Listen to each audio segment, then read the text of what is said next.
Assalamualaikum warahmatullahi wabarakatuh.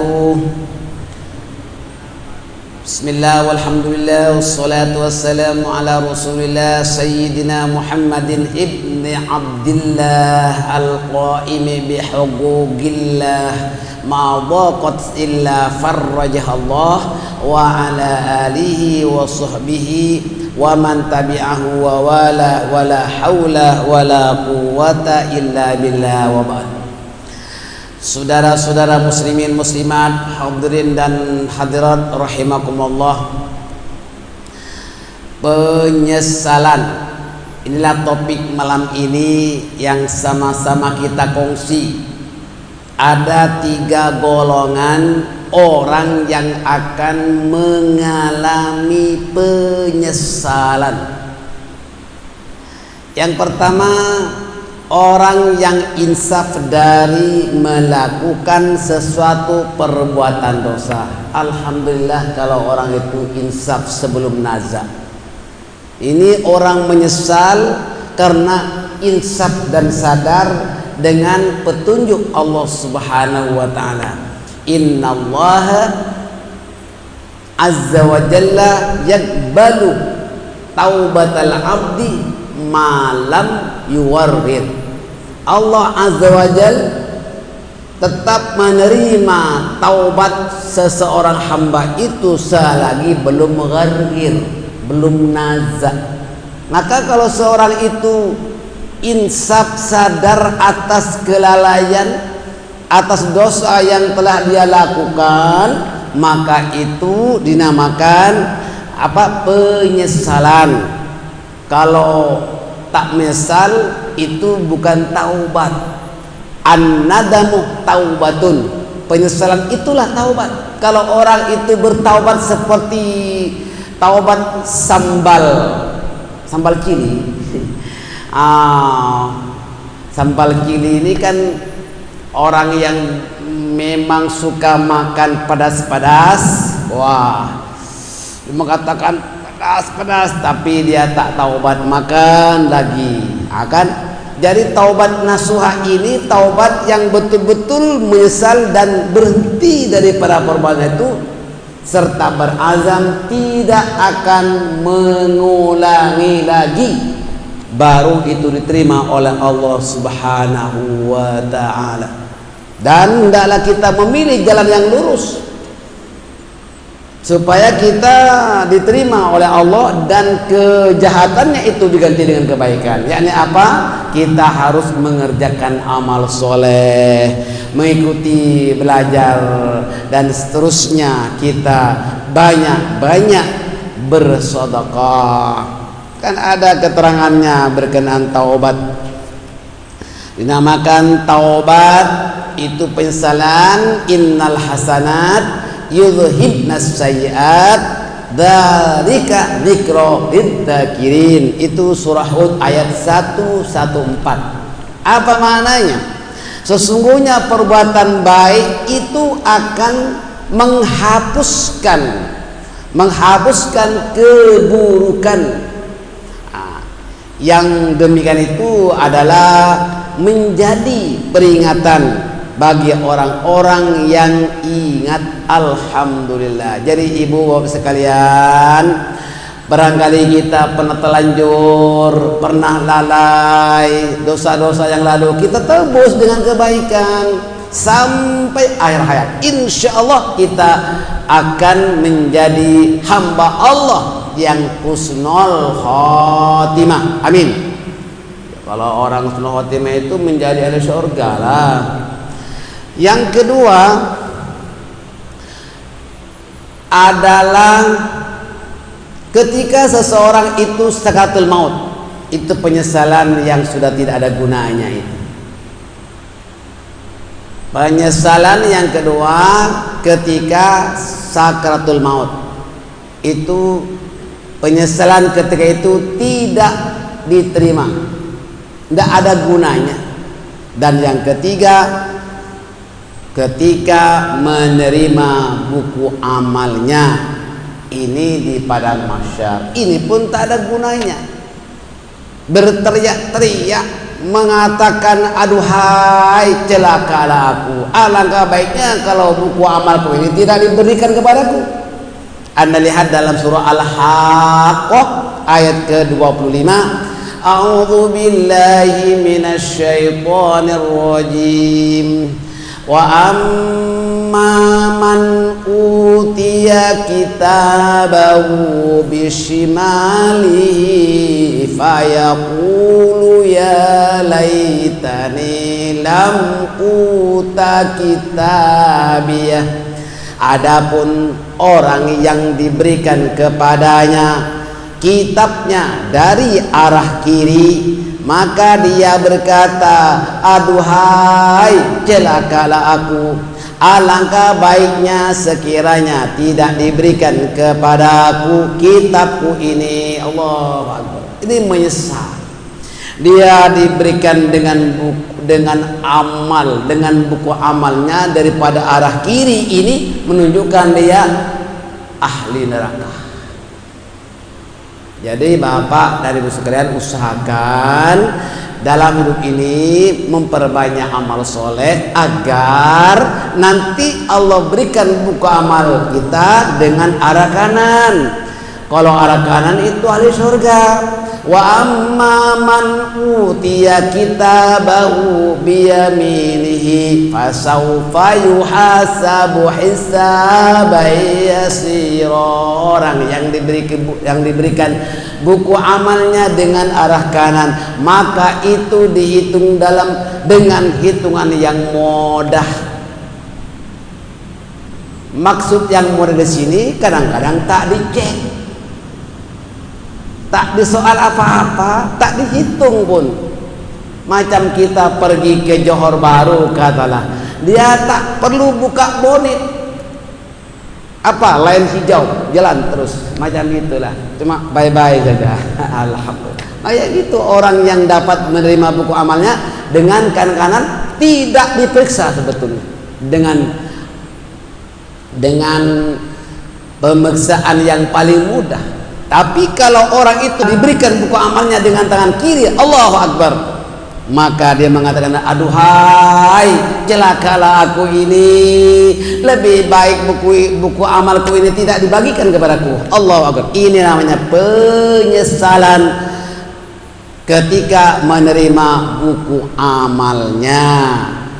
Bapak dan Ibu sekalian, ada sambungan surah Al-Haqqah ayat ke 28. Ma aghna anni maliyah, hartaku sekali-kali tidak memberi manfaat kepadaku. Ini apa? Ini rentetan urutan daripada surah Al-Haqqah ayat ke-28. Maknanya orang ini diberikan buku amalnya itu dari kiri, mungkin dia tak zakat, mungkin dia tak pernah bersedekah, mungkin dia tak pernah infak, mungkin dia tidak pernah wakaf, mungkin dia tidak pernah kurban. Kan musim kurban sekarang. Bapak dan Ibu sekalian, ketika seseorang itu sakaratul maut, terbayanglah penyesalan atas kelalaiannya.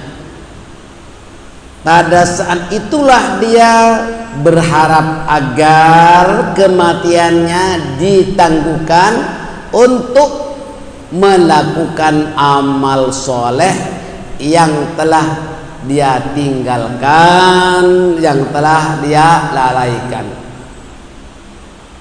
Itu penyesalan tidak ada gunanya ketika seorang itu nazar. Penyesalan ketika itu tidak ada gunanya karena pintu taubat telah pun ditutup. Firman Allah Subhanahu wa taala yang termaktub di dalam surah Al-Minun ayat ke-99 -100, a'udzu billahi minasy syaithanir rajim. hatta idza jaa ahadakumul maut qala rabbi irji'un la'alli a'malu salihan fima taraktu kalla innaha kalimatun huwa qailuha wa min waraihim barzakhun ila yaumi yub'atsun. Sehingga apabila datang kematian kepada seorang dari mereka, dia berkata, wahai Tuhanku, kembalikanlah aku ke dunia agar aku dapat berbuat amal soleh yang aku tinggalkan. Sekali-kali tidak, kalla, tidak mungkin. Itulah kata-kata yang diucapkan, sedangkan di belakang mereka itu ada alam barzah, alam yang tak mungkin dapat kembali lagi hingga hari mereka itu dibangkitkan. Apabila seorang itu sudah pun berada di alam barzah, sudah meninggal dunia, maknanya orang itu sudah sampai ajalnya, tak mungkin hidup balik, tak mungkin.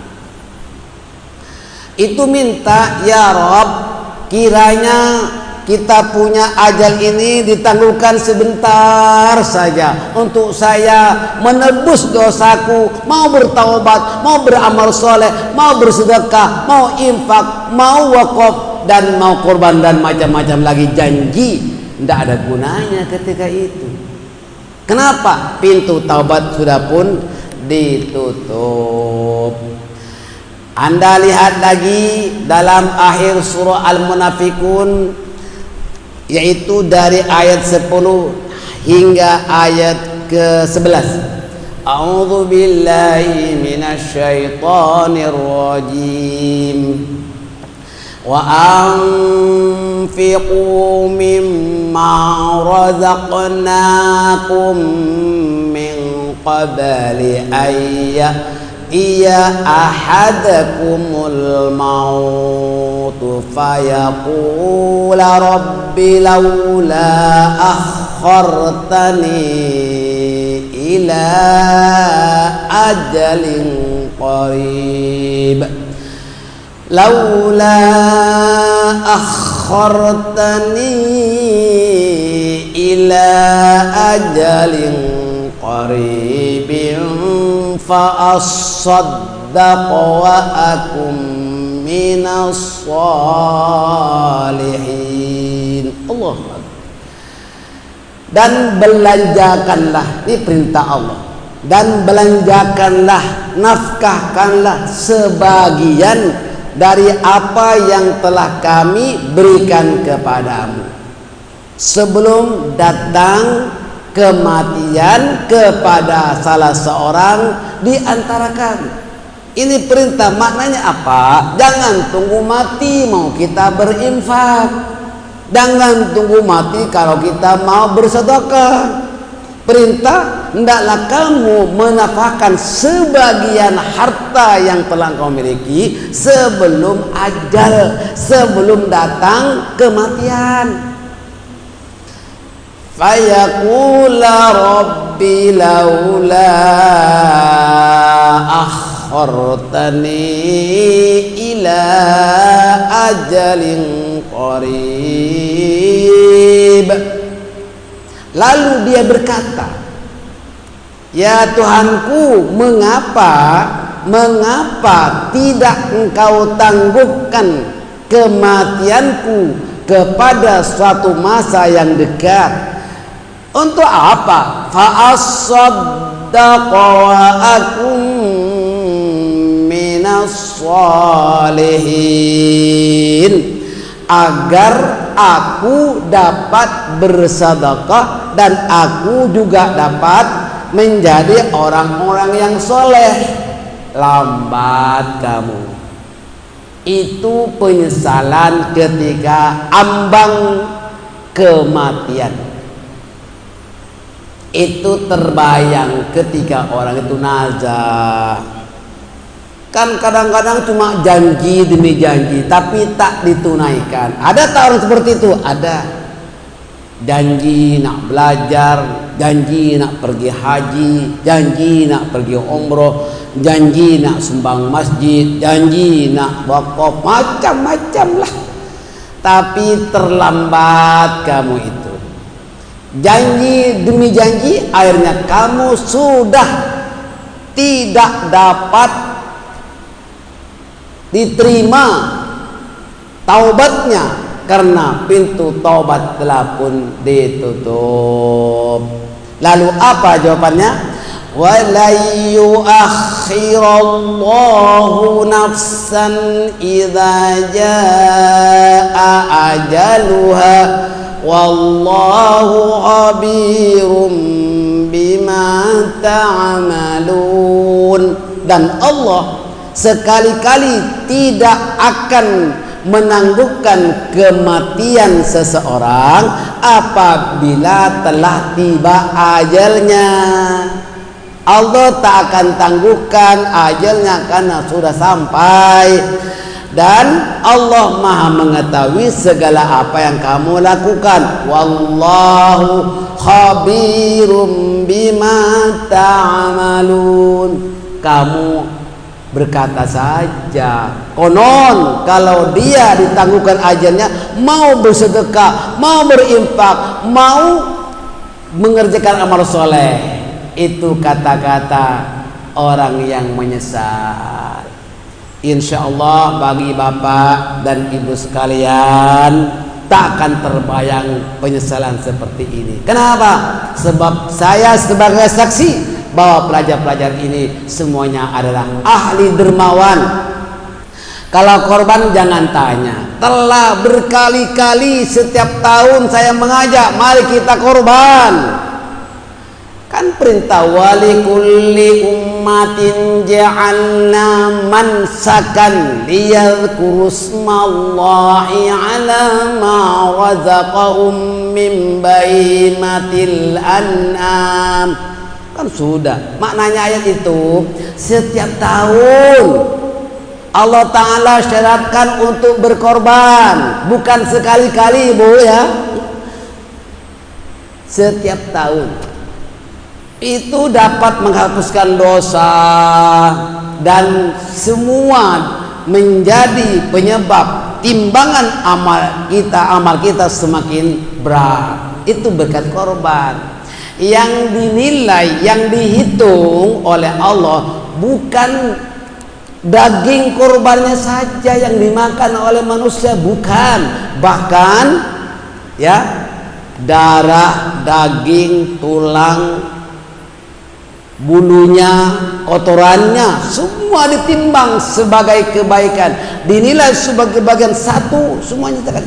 Yalah, kalau nak ikutkan ya dagingnya sajalah yang dihitung. Tidak, bahkan yang dihitung semua sekali menjadi kebaikan yang dapat memberatkan timbangan di padang mahsyar nanti. Allahu Akbar.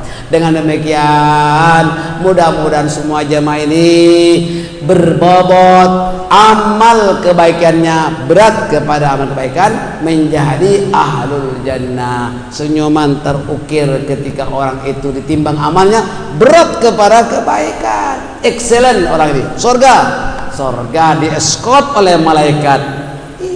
Masuk surga itu bukan satu-satu Bu, berbondong-bondong. Ya, semua orang yang beriman itu dieskort oleh malaikat untuk diarahkan masuk surga ramai-ramai. Ketemu nanti semuanya. Alhamdulillah ya. Insya Allah. Mudah-mudahan semuanya menjadi orang yang ahli surga. Amin. Amin ya rabbal alamin. Saudara-saudara sekalian, di ambang pintu kematian itulah terjadinya kegoncangan jiwa manusia seperti mabuk. Mabuk bukan karena minum arak, bukan, tapi mabuk itu yang dinamakan sekarat. Bukan sekarat Bu ya, sakaratul maut, bukan sekarat, sakaratul maut. Ya, itu yang makan mabuk. Ketika itulah dia merasa amat haus sehingga syaitan menghasut untuk melemahkan keimanan dan akidah kita. Allahu Akbar. Itu sebabnya Bapak dan Ibu sekalian, rajin-rajinlah kita menuntut ilmu. Sebab ilmu inilah yang menjadi penyebab kita cenderung beramal, amal soleh, dan kemudian kuatkan iman. Iman inilah yang mendorong kita beramal soleh.